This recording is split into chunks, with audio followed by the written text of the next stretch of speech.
My friends, at the beginning of our heart-rendering drama, we see a moderate drinker. Later, we watch his downfall, which results in his embarrassment and the embarrassment of his family. Ultimately, we observe his despair and his attempt to commit suicide. He's going to kill himself. Never was there such a thrilling and affecting performance. After the performance, those who wish to sign the pledge not to drink hereafter can do so at the box office. Does the dark, sinister forces receive their just reward, or is virtue crowned in everlasting glory? Wait and see. You are invited to applaud the noble characters in their portrayal, and at the same time to hiss. Oh, that was me. I thought I was getting there was given. You can hiss the villain who plots the ruin of our heroine, as well as the worthy characters who struggle for justice. I thank you. No, not me. The man with the big mustache. That's the... Excuse me,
very dear to me, for it is here that your father sat when he passed away.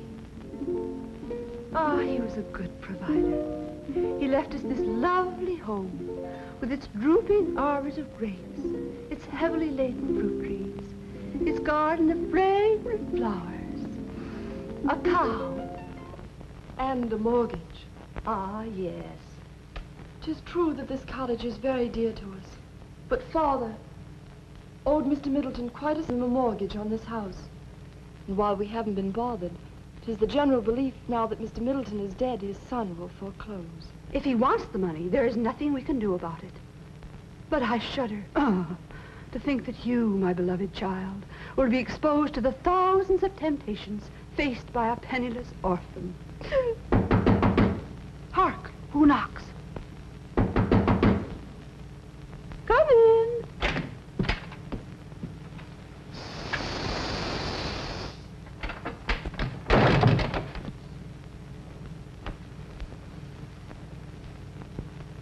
Good morning, Mrs. Wilson. Good morning, sir. Mary, bring Mr. Cribbs the comfy chair.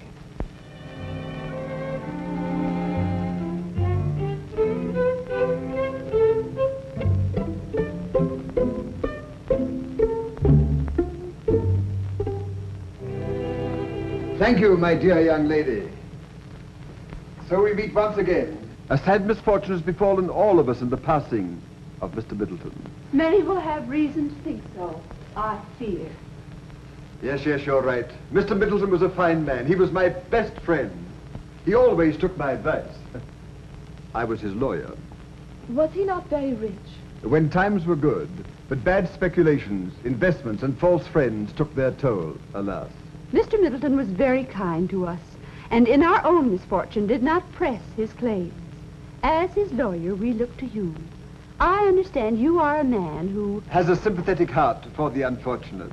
That is the reputation that I have. But have you any thoughts Any prospects of paying the mortgage? Then it is too true. We will have to leave our lovely cottage and garden. Well, what can I do?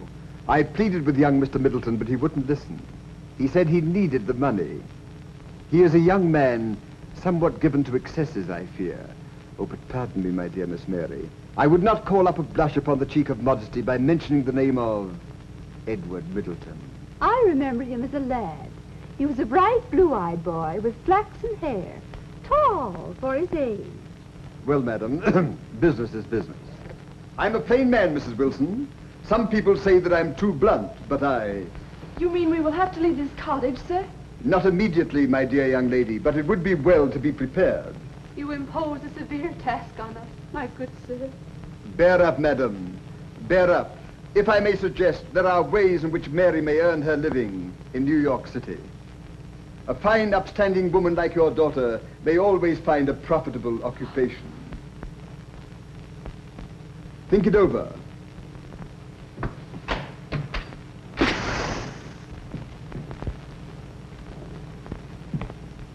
I reiterate, think it over.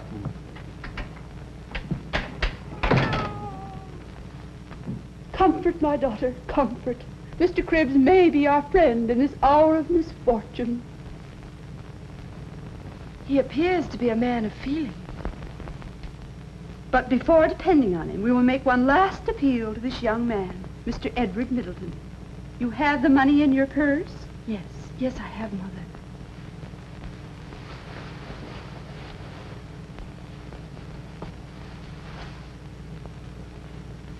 $30.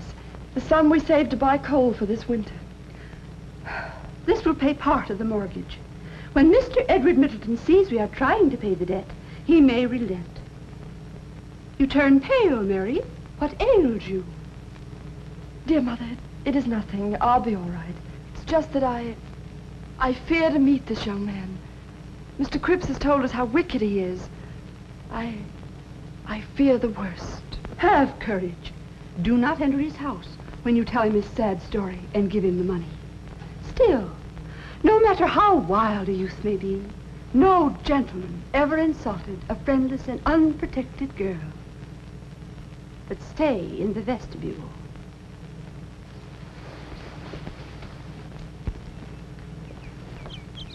Well, thank heavens, that interview of mock sympathy and charity with the Wilsons is over. Oh, how I hated old Middleton. And oh, how I hate young Edward Middleton. And if he has any children, oh, how I'll hate them, too. I flatter myself I did some pretty good acting for the old widow Wilson. How'd you do? But the widow and her daughter must leave the cottage. That will suit my purpose best. To get them out, sell it, and pocket the profit. But the daughter is quite a pretty wench.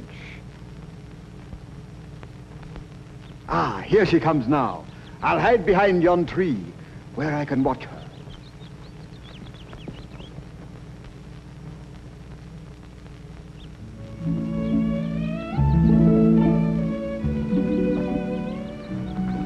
I shall soon reach Mr. Edward Middleton's mansion on yon hill. In a few moments, I shall face this dissipated young collegian. Such a man can have no pity on a poor, defenseless girl like me. Hark! A man approaches. I wonder if it is Mr. Edward Middleton. How shall I ever have the courage to speak to him? I had better wait till he reaches his house.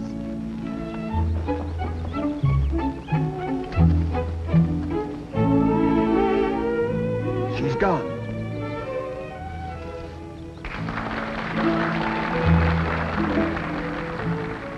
This poor bird must have fallen from its mother's nest. I shall place it here where its mother may find it. Good morning, you son of my old friend. I've been looking for you. Good morning, Mr. Cribbs. Any friend of my father's is a friend of mine. Nobly said. I see your father before me as I look at you. He will be easier prey than his father was.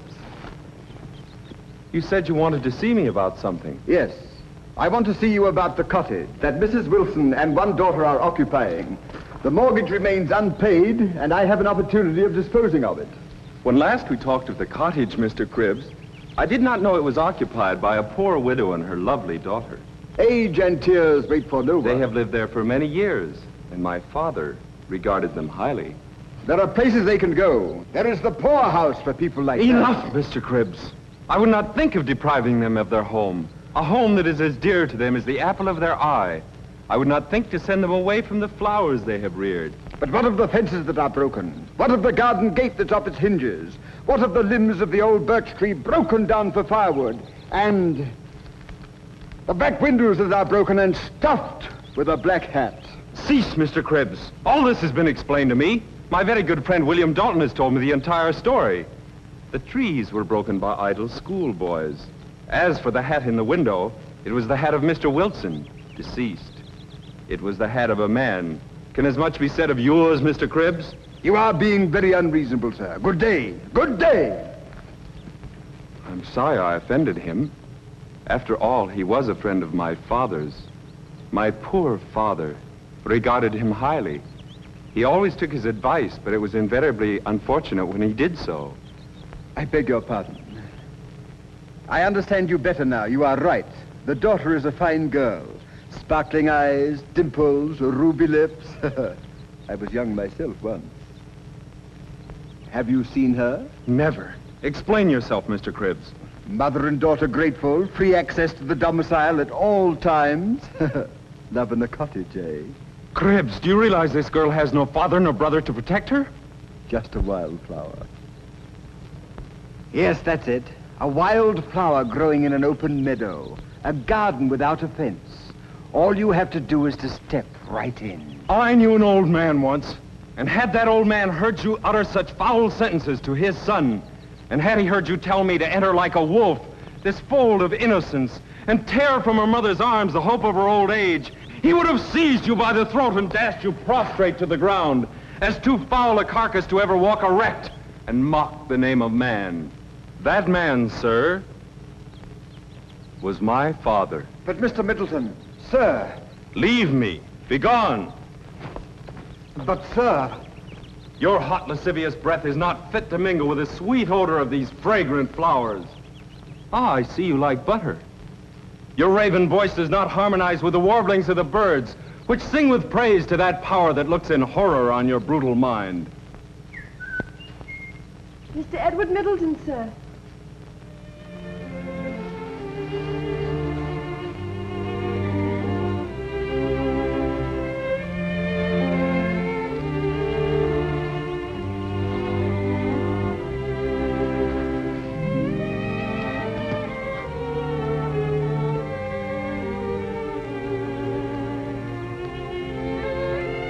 But Mr. Middleton, you're allowing temptation to turn you from your duty to your father.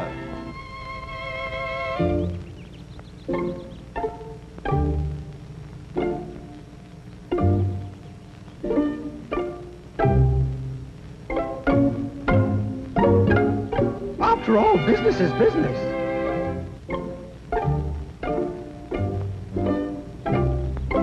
Young lady, you will rue the day that you ever crossed the path of Silas Cribbs.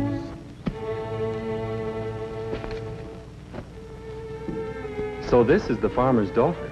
The widow's daughter, sir. And here is part of the mortgage money we owe you. My child, then you have not overheard my talk with Mr. Cribbs. I told him that you and your mother... May remain in the cottage? Oh, sir. Is that why we should withhold this money from you? It is now our double pleasure to pay you, for we recognize in you a noble benefactor. Be assured that the remainder will be paid as soon as these hands may earn it. Nay, nay, dear child. Keep it as a portion of your dowry. Oh, sir. I have spoken plainly to Cribbs. Shall I now speak plainly to you? It is not our fault that the fences are broken.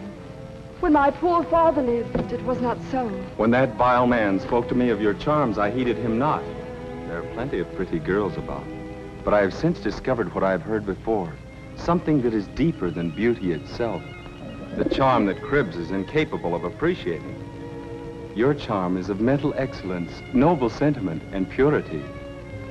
These are the beauties that render you conspicuous above all the maidens I have seen. These are the charms that make captives of men. I speak plainly, but I speak honestly. When I speak of your keeping this money as a portion of your dowry, need I say into whose hands I would like to have it fall?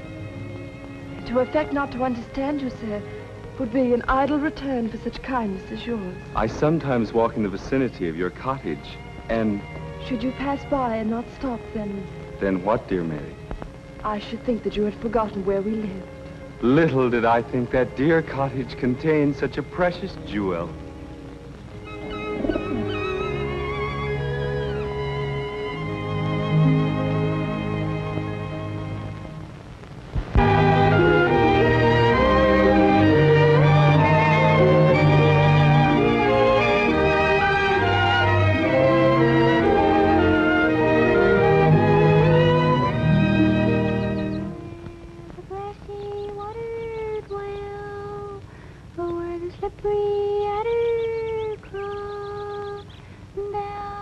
Here comes William Dalton's half-crazy sister. She knows too much to suit me. Why doesn't she keep out of my way? Her voice haunts me. In her, I see the image of the boy that she was engaged to. Little does she know that it was because of me that he died in a drunken stupor. And that because of that, she became lightheaded.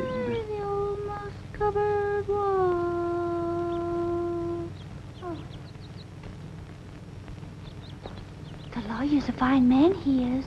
Aha. He lives in the brick house yonder. But there's the will. Uh-oh. Ah, yes, the will. Uh-oh. Go home, Hazel, go home. Edward and Mary will be wed today. Can you tell me why they always weep at weddings? Is it for joy? I used to weep when I was joyful. But my wedding dress is all mildewed. So we had to put the wedding off until another day. There's the will. Uh-oh. The will. Uh-oh. The will. Uh-oh. The will. Uh-oh. Uh-oh. Uh-oh. Confusion! Get you gone, or I'll... Why, you foreman, you would strike my helpless little sister. If I wasn't afeard of losing my temper, I'd break every bone in your black beetle body, or my name's not William Dalton.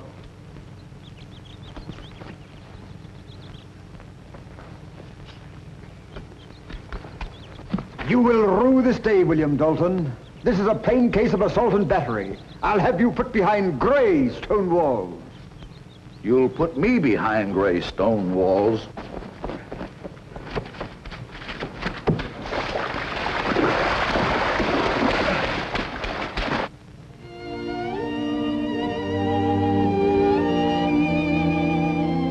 I now pronounce you man and wife.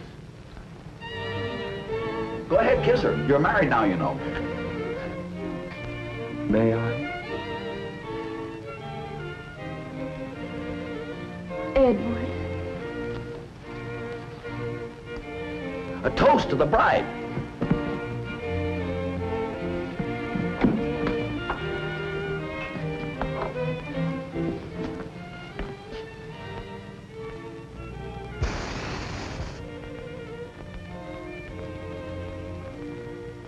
A toast to the bride.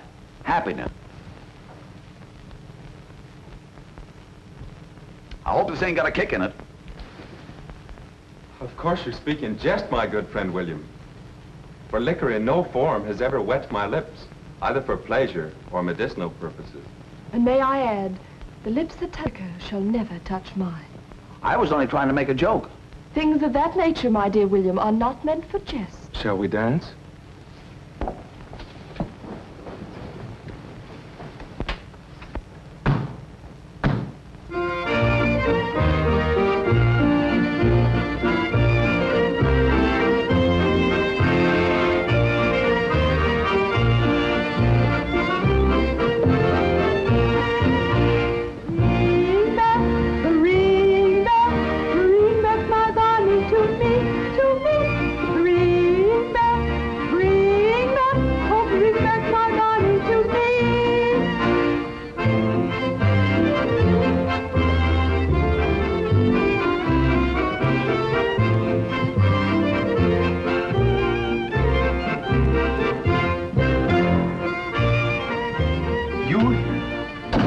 I did not know you had an invitation. I promised your father that I would be present when you took unto yourself a wife, to drink your health. Cribbs, my father was not a drinking man. Only on nuptial occasions. 'Tis an old Middleton tradition, been going on for 400 years. Have you never heard? Why, no.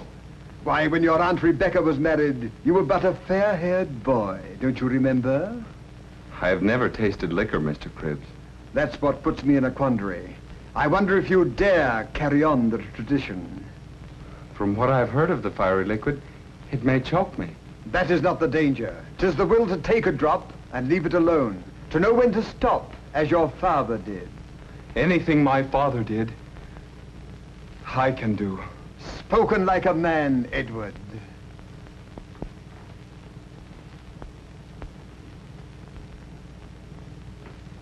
Are you sure this is a Middleton tradition? On my honor.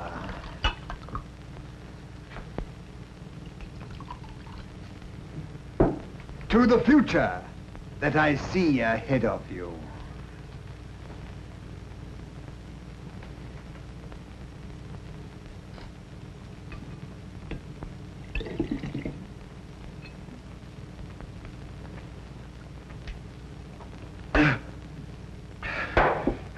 There, I did it. Edward, you are a man. But do not take another. That is where the danger lies. Cribbs, my friend, you're positively insulting. Do you think that I, a man of integrity, honor, and social position, would allow a bottle to dominate my very existence? Watch.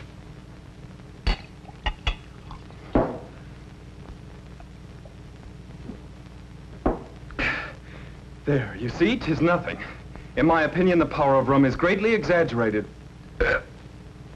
I beg your pardon. Edward, again. Oh, good day, Mr. Cribbs. Mrs. Middleton. What is that odor? I spilled the vinegar, dear. First a drink, and then a lie. Progress. Progress. From Cousin Lucy. Oh, Edward. Edward. Edward, you've been drinking. A lie, 'tis false. The cursed stuff is running through my veins, controls my tongue, makes me say things. And how should you know about it? To know the taste of liquor, and on lips. Mother, you kiss him. Tell me that I am wrong. Brandy! Rum. And what matter? I am a man, and my father drank before me on nuptial occasions. Edward, don't raise your voice to me. If you have fallen, I will raise you up. I have not fallen. I am standing in the full force of my manhood, erect. Edward, this is not you talking. It's John Barleycorn. When you have reached your senses, you will find true.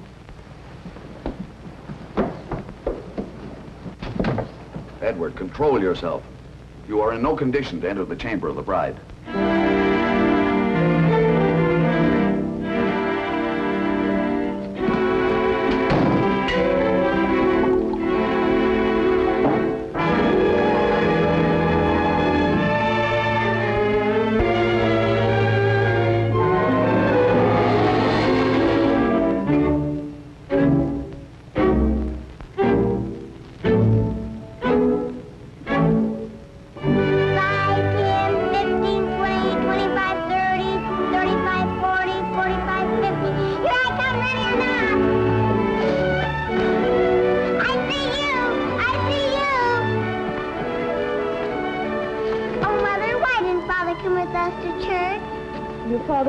Badly this morning, Julia, dear. Father feels badly nearly every morning, doesn't he, Mother? Good morning, Mrs. Middleton. Good morning, William. Good morning, Sam. Good morning. Good morning, Uncle William. Good morning, Julia.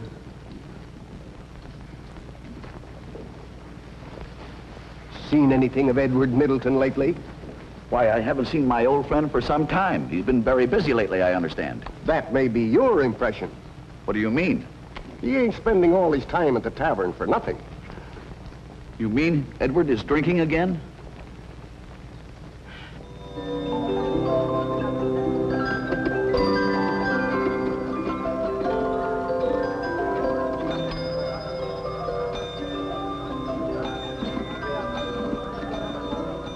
Brandy, landlord.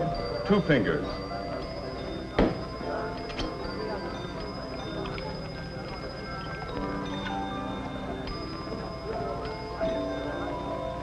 Another glass.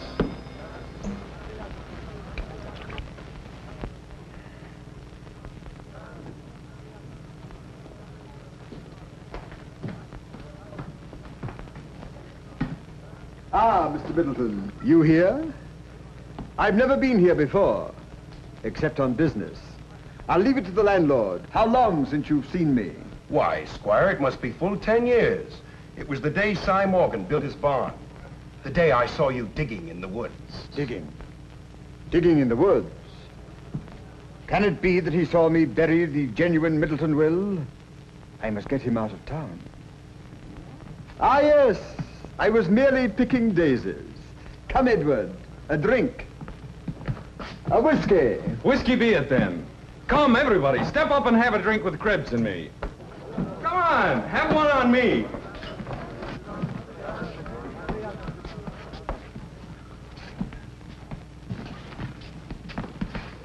Why don't you join us? Don't be a snob. I drink when I'm dry, and what I drink, I pay for. Well, you needn't be impertinent. I don't want anything to do with you. Be off. You're drunk. Death and fury! Drunk, am I? I'll teach you manners. It serves them right. Quarrelsome young fool. The place was quiet enough until he came in, disturbing respectable citizens. Have you seen Edward? Mercy, what is this? Blood. Blood on his forehead. Edward. Edward, speak to me. Say something. Oh, his poor wife. And poor old sick Mrs. Wilson. What is the matter? Where am I? Edward, don't you know me? It's I, William. Poor William, who's come to take you home. The light dawns upon me. Where have they all gone? Where's Cribbs? Where's my friend, Cribbs? Was Cribbs here with him? Why, yes. The Squire was here for a short spell. What is the matter with my head? Blood! I must have slipped and fallen. You had a row with Stevens, the coach driver. A row? Stevens said you were drunk. You attempted to hit him, and he knocked you down. Oh, if I ever get a hold of that fellow Stevens, I'll give him something to smell that's nastier than peaches, or my name ain't William Dalton. Come, Edward. But who is going to pay for the drinks? Oh, go sand your sugar and water your whiskey, you old corkscrew. Oh, if I'd only died before I'd seen this. Oh, shame! Shame! Shame!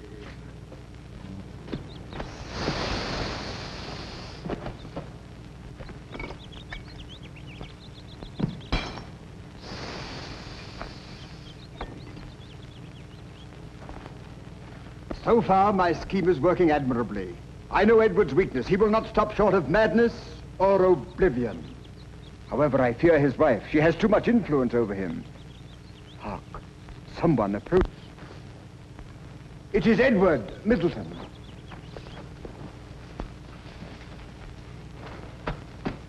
Little did my friend William Dalton know when I entered the apothecary's there was a back door. I cannot face my family like this. Just a little sip. A very little will revive and strengthen me. No one sees. No one knows my hiding place. There must be one drink left. Just a very little sip.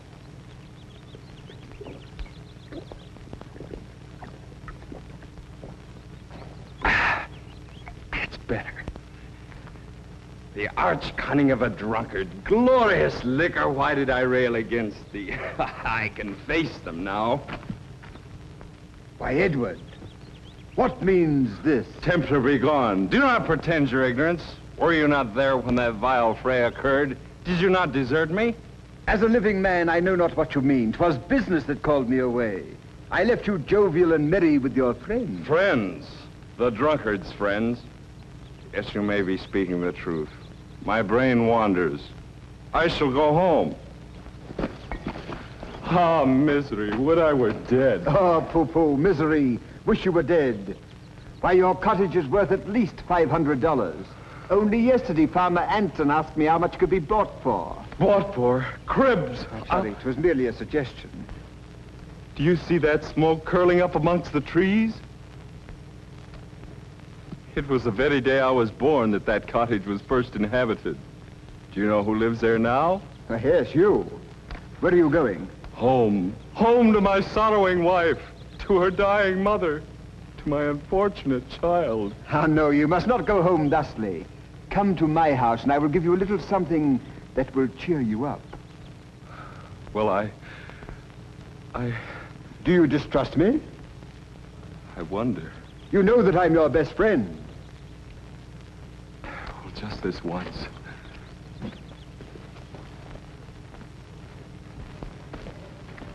He's a goner.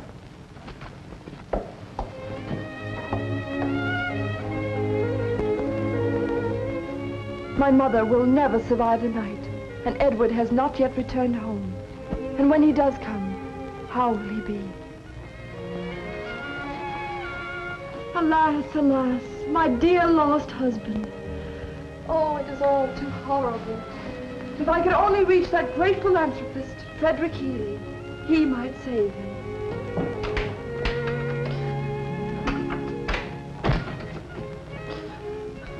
Mother dear, what makes you cry? Do not tell your father. No, Mother, if you wish me not to. Oh, this is too much. I'm going to see your grandma now. Have mercy. Support me in this terrible trial.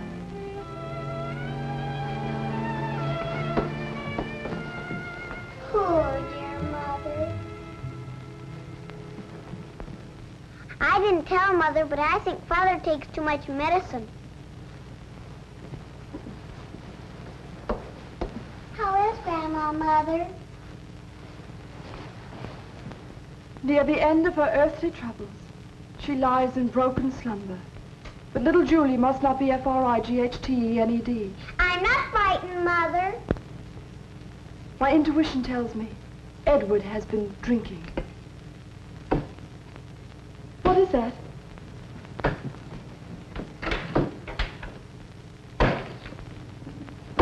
It's Father, and he's chopping down the cherry tree. Julia, darling, how does he look? He looks like George Washington. Curses and a guinea goat, aye, aye. Wine curses a guinea goat, aye, aye. Good heavens, what will the neighbors think? I've had a glorious time, old Cribs and I. Dearest. Why should I be silent? I'm not a child. My mother, Edward, my dear mother. Heaven's wrath on my heart, I forgot. How is she? Worse, Edward, worse. And I am part of the cause. Father, dear Father! Go away, child, I have a cold. Bless you, my dear Julia, bless you. I'm a beast. Mary, remember the cherry tree by the arbor?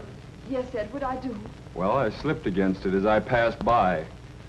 My father planted it when I was just a boy. It has grown with my growth. Just now I seized an axe and chopped it to the ground. Why should it flourish when I am lost forever? Why should it lift its head to heaven when I am prostrate? Mother.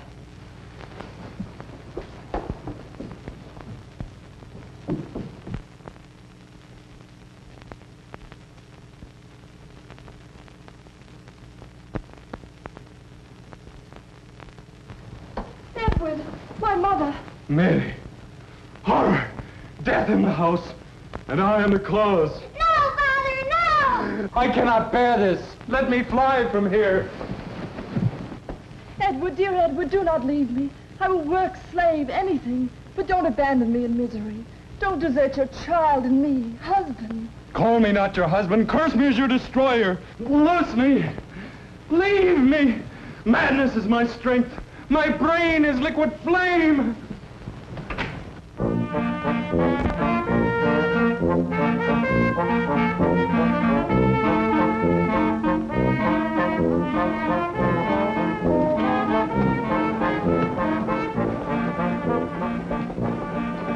thought I told you to get out of here. Now get going.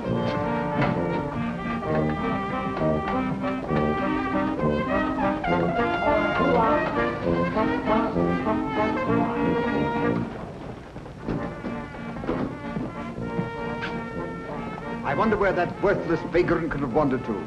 Ever since he came to New York, thanks to his ravenous appetite for liquor, he has been going rapidly to ruin. If only I could get him to commit some crime, I could fill my pockets and ensure his complete destruction. Ah, here he comes with two worthless companions.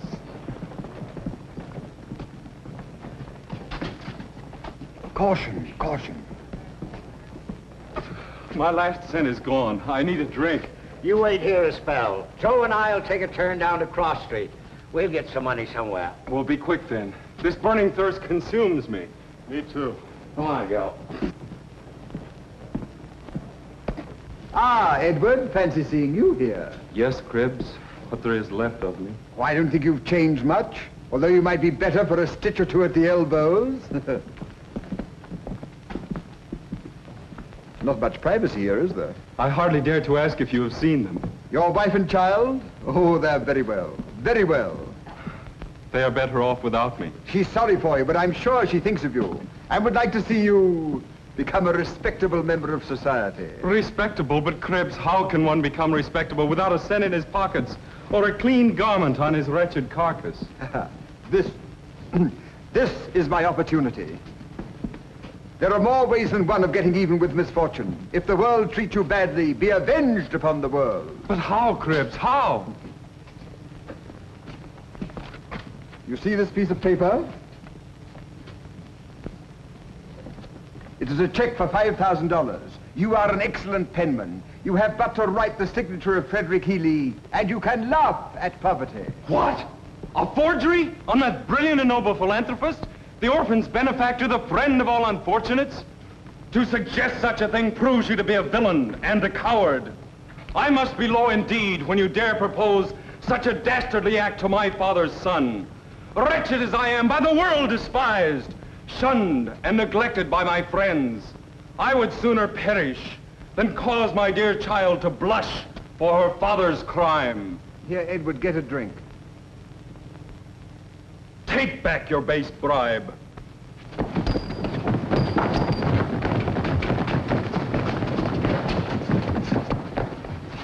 So you spurn my silver. You'll think better of it when you're starving.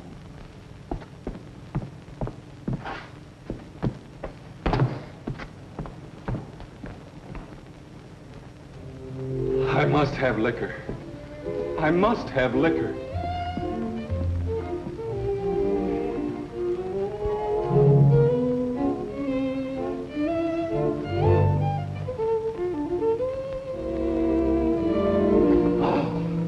A handkerchief. It will bring a drink or two. Brandy, brandy, brandy!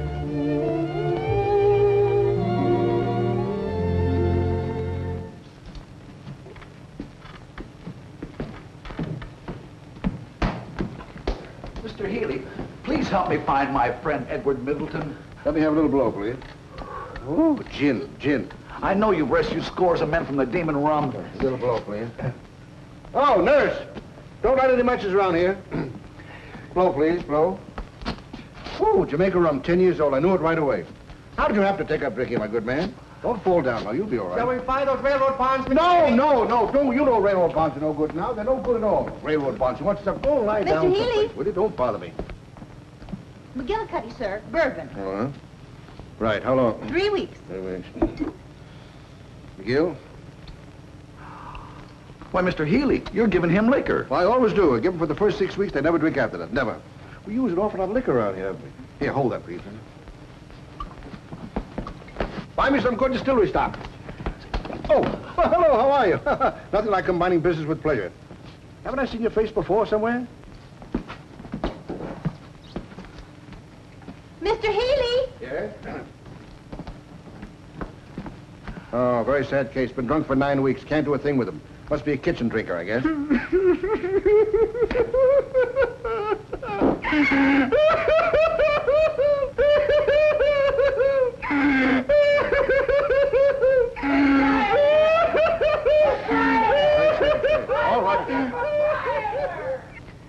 What about my friend, Mr. Middleton, if I find him?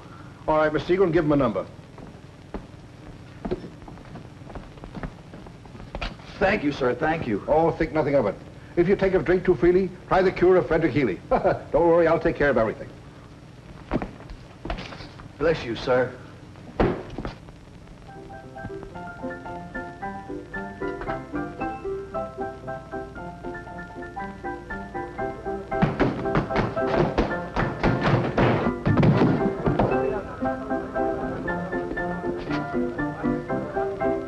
Yes, you were right. He does appear intoxicated. Come on, let's get going.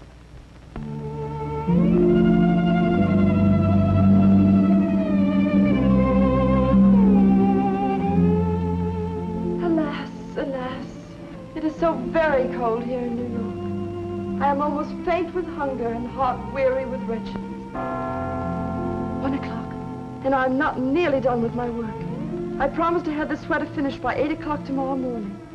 And then, my child, I will get 50 cents for my work, and you shall have food. Oh, dear Mother, I am so cold.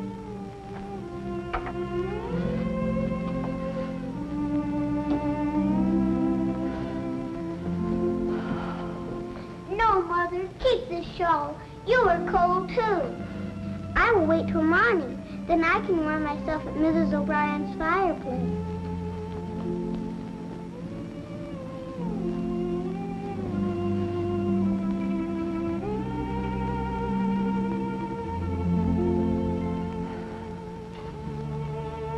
Alas, where is he on a night like this? In vain have I looked for him. Where is my poor, wretched husband? I am hungry, so terribly hungry. In the morning I will have money. No, no, my child will wake and find her bread gone. I will not rob my darling. Dear Mother, take this shawl. You are cold. Heaven be praised that I did not eat that bread. Two o'clock, and all's well.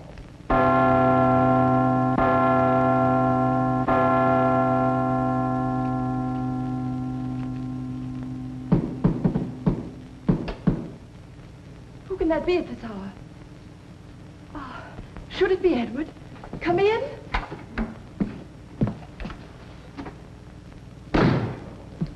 Pardon my intrusion at this untimely hour, Mrs. Middleton, but friends are welcome at all times and seasons, eh? So you persist in remaining in these miserable quarters? You know very well my reason for staying. Have you brought tidings of Edward? I repeat that your accommodations are not of the best. Where would you have me go? You know very well I cannot return to the village until I find Edward. What a strange infatuation. What do you mean? I mean that there are plenty of women not so respectable who are willing to receive the attentions of wild young men like him. You dare speak thusly of that child's father. Shh. Do not awaken her. These things exist when there are wantons of one sex and drunkards of another. Sir! You slander my husband. This cannot be. Though he may be poor, forsaken, reviled, and friendless, I shall continue to respect and love him. You are very proud, considering all circumstances. But come, my dear, I forgive you. I like you when you show a little spirit. You are young and beautiful, and your husband is not worthy of your trust. I am rich, and I have a real affection for you. Come with me. You wretch! Ha-ha! You have proven yourself to be a slanderer to effect your own vile purpose. My dear, come now, me proud beauty.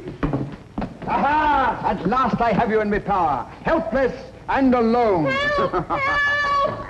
Just in the nick of time. Well, Squire, what do you take for your rotten carcass? I'm a notion to play Yankee Doodle on your britches. Be off, you vermin, before I come at you like a steam engine. Chuck-a-chuck, chuck-a-chuck, chuck-a-chuck, and give you a good paddling. I'll be revenged if there's law or justice. Begone!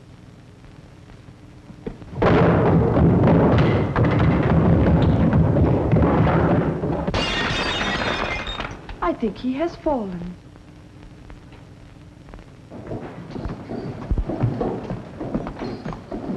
Well, I'm not drunk, I tell you. Oh, tell it to the judge. You were drunk last night, but you had time to sober up. So you don't want to buy pie, but I don't want that one. Well, what kind of pie you want? Well, I got I got the just que peux voir pie. Good officer. Luce, my friend. He is a noble character. Oh, this would be a terrible blow to my noble father. Tarry, officer, and let me plead in behalf of the friend of my boyhood. Will you get out of my way? I haven't got time to fool around with you. Come on. Come on, let's get out of here. Please. No. Well, how you like a blueberry pie? Please. No. Put it right there. All right. Listen, officer. No! You're going down for work. You must listen to reason. There's no... Dare I? Durst I?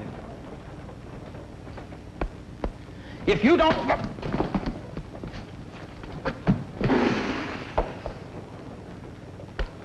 Who's going to pay for the pie? We didn't order any pie. Just que ne parti rien. After that, my fine bucko, you're going with me. Thank you, Pieman. Hey! What's this? Hey, listen, what about my blueberry pie? It fell through it at the policeman, but you're going to pay for it. I'm going to pay for it. You bet. I will not. You are so. What happened, Jim? I got hit with a pie. Yes, you will. Why,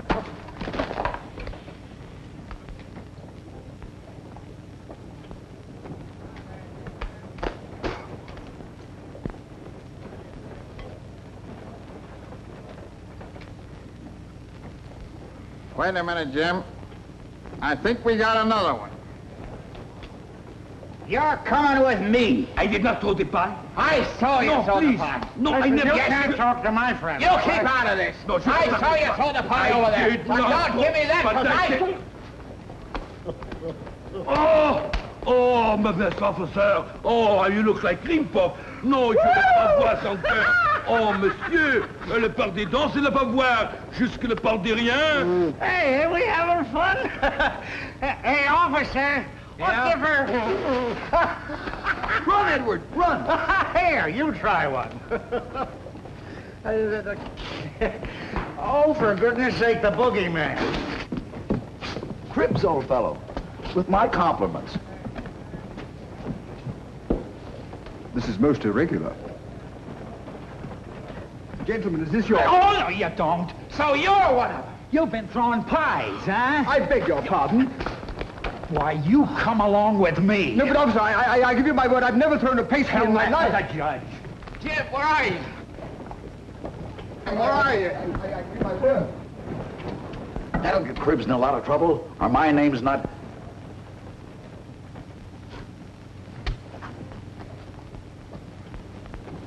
William Dalton. Listen, when do I get my pie? Your pie. Yes.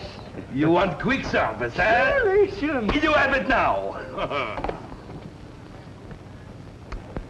I asked for blueberry. Blueberry. Oh, j'ai le part des poisses encore ce soir. Jusque derrière. Blueberry, monsieur.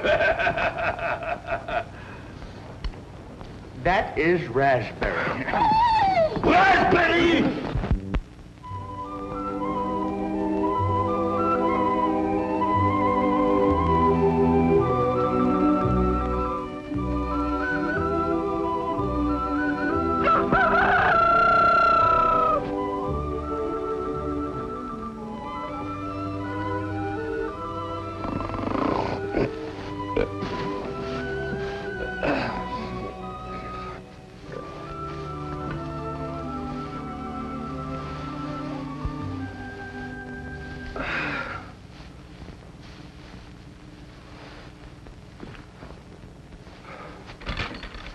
Another day.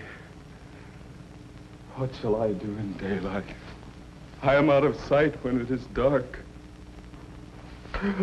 Oh, for something to drink. I am not so ashamed when I am drunk. Heaven Heavens, how I tremble! Brandy, brandy! Take them away, those snakes! How strong they are. Do not kill them. Give them brandy. Poison them with rum. That will be a just punishment. Justice. Hush. Now all is quiet. Morning, girl. 'Tis a beautiful day. Oh, yes, balmy, quite balmy. This reminds me of the time I... What's the matter? Nothing. Nothing. As I was saying, this... What do you see? What do you see? Rats. Rats? Why, there's no rat. Oh, I think I saw one.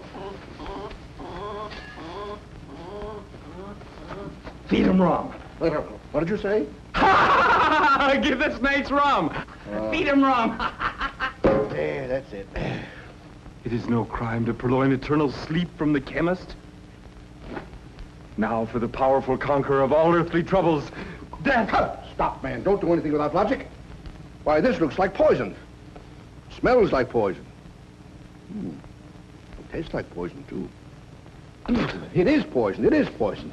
Who are you, man? What do you want? Can't you let me die in peace? Now, don't change the subject. Don't change the subject. My, oh, my. Oh, friend, take not your life, but mend it. Friend? You know me not. I am a fiend, the ruin of those who love me. Leave me. I'm not here to criticize you, but to help you. Oh, you've been drinking, huh? Not bad stuff, either. I'm dying for a drink. Who are you that takes interest in an unhappy vagabond? Neither my father nor my brother. I am Frederick Healy, the friend of all unfortunates. You are a man, and if a man, a brother. Brother, you trouble yourself without hope. I am a lost soul. Did you say Healy? Frederick Healy, the great philanthropist? Of what use can I be to you? A derelict. The shell of what was once Edward Middleton.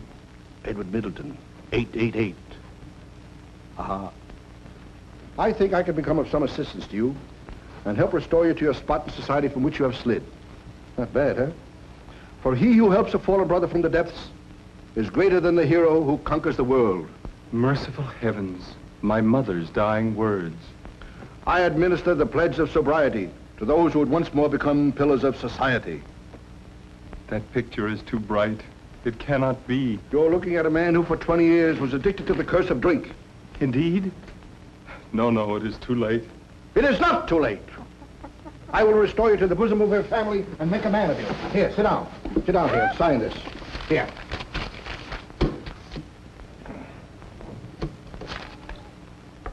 Here, sign.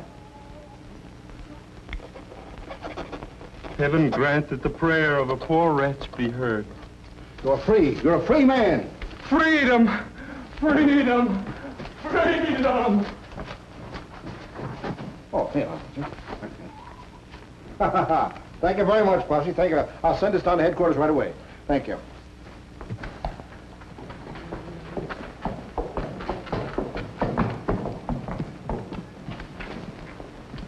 That was a lucky escape.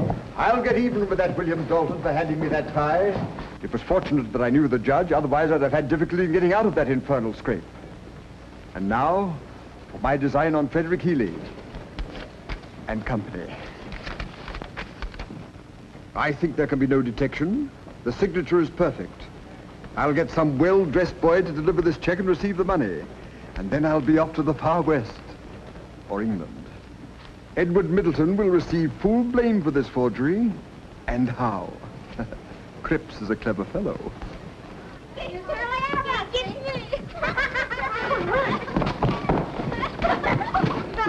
Would you like to earn $50? With pleasure, sir. It's honest. Of course. Honestly. I doubt that if he rows in his boat. I have to meet a gentleman precisely at this hour on business at the Pearl Street house. Now go to the Mechanics Bank for me and present this check. The teller will give you the money. Then come back quickly and I will reward you with a silver dollar. Silver dollar? Back in a flash for the cash.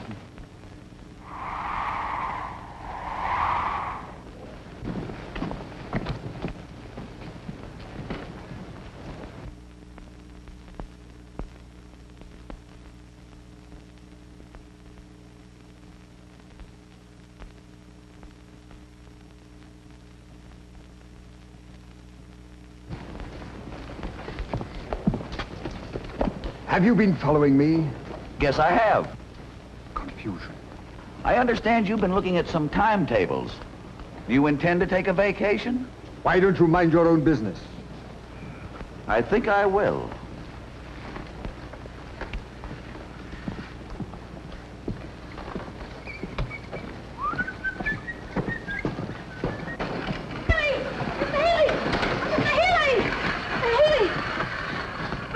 Running after you, sir.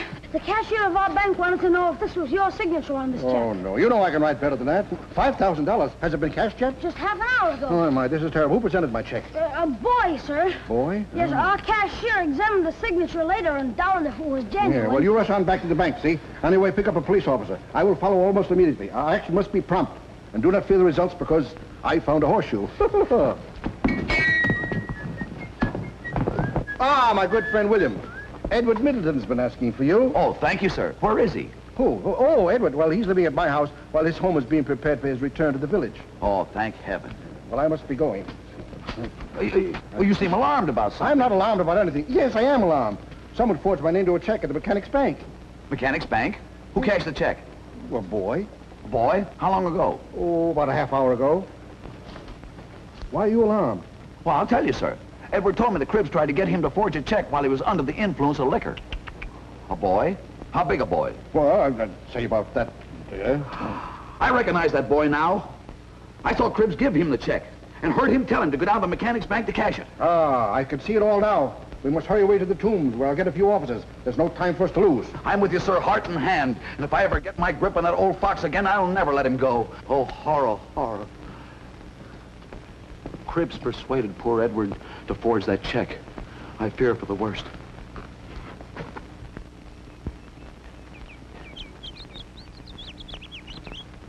Get up.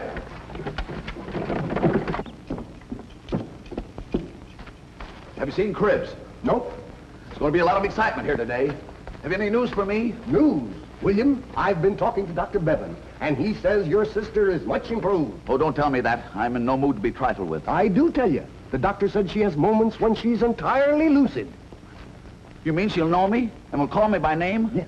And I'll hear her sweet voice caroling to the sun each early morn? Yes. And she'll take her place with the choir at church? Yes. Thank heaven. Thank heaven. Here she comes now. Oh, they call her Blue-Eyed Mary. You sure she's all right? Oh, they call her Blue-Eyed Mary. When friends and fortunes call, oh, they call her Blue-Eyed Mary. When... Hazel, my dear sister. William, my dear brother. My dear sister. Oh, William, I know you. I can hear you and speak to you. It must be one of her lucid moments. Listen, for I have so much to tell you. Do you remember the old oak tree with the hole in it down by Bascom's Corners? Yes, yes. Well, it was while I was milking the cow, and I saw old Cribbs a-bearing something. So yesterday I went to the barn and borrowed a hoe from Farmer Williams. And after digging a little while, I found... William, guess what I found? What, girl, what? Concealed in an old tin case was the original will of Edward Middleton's grandfather, No. giving to his dear grandson full possession of all his property. Unbelievable. So the will under which Cribbs acted was a forgery. Where's it now? I buried it right back. Sam, she ain't right yet. Oh, they call her a Blue-Eyed Mary. When friends and fortune smiles. Oh, they call her Blue-Eyed Mary. Oh! Cribbs is on the upper road, coming towards town. And I know where he's headed for. The old oak. Hazel. We must hurry. We have no time to lose. Make haste. Straight ahead. Here. And don't.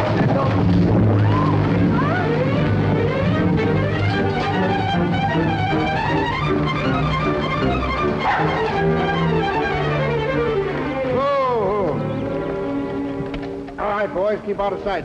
Hide the horse and carriage.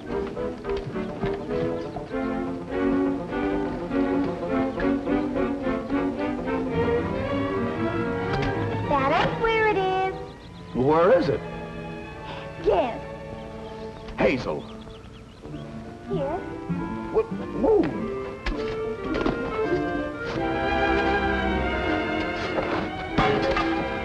Found it. See, I told you so.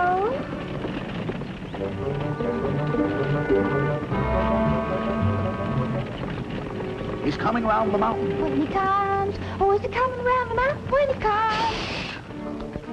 All right, we're ready for him. Now for ambush. Uh-oh. You hide also. We scarce live.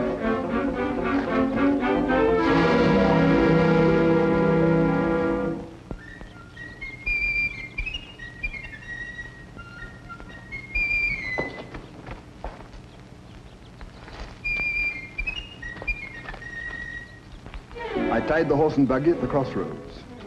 All is safe. I am certain that no one has observed me. What would you like to bet? I beg your pardon? What would you like to bet? It is nothing but the wind. And now for the will. And from this fatal evidence I shall at last be secure.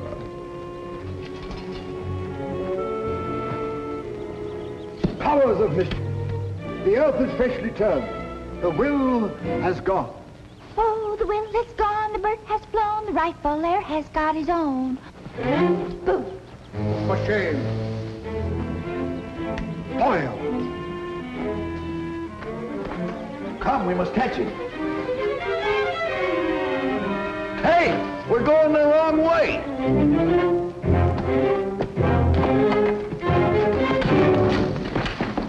Forward, men. We can't let him escape. Yeah, enough of this buffoonery. Let's go. Come.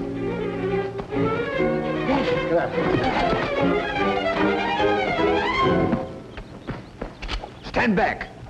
Surrender. We have you outnumbered. Wouldn't surprise me to find he had a Negro in the woodpile. Terror kills? Yes, sir, boss. What I tell you, what I tell you?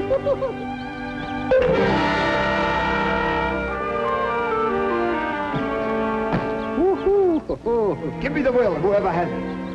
Here it is, and you're not going to get it, you nasty man. Yeah.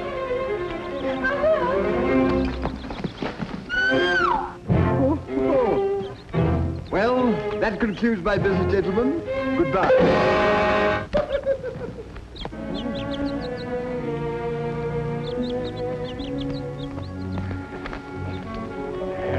Unhappy wretch.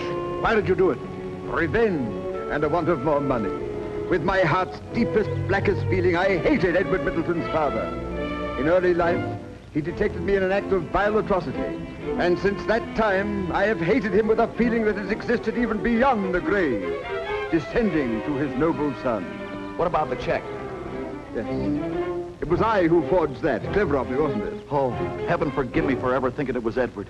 By cunning means, which we would call hypocrisy, I wormed myself into the favor of the old grandfather who, on his dying bed, delivered into my hands all his papers. I forged a new will, and I won't say another word until I see my lawyer. Oh, come, repentance is good for the soul. No, I lived a villain, and a villain I will die. Officers, do your duty.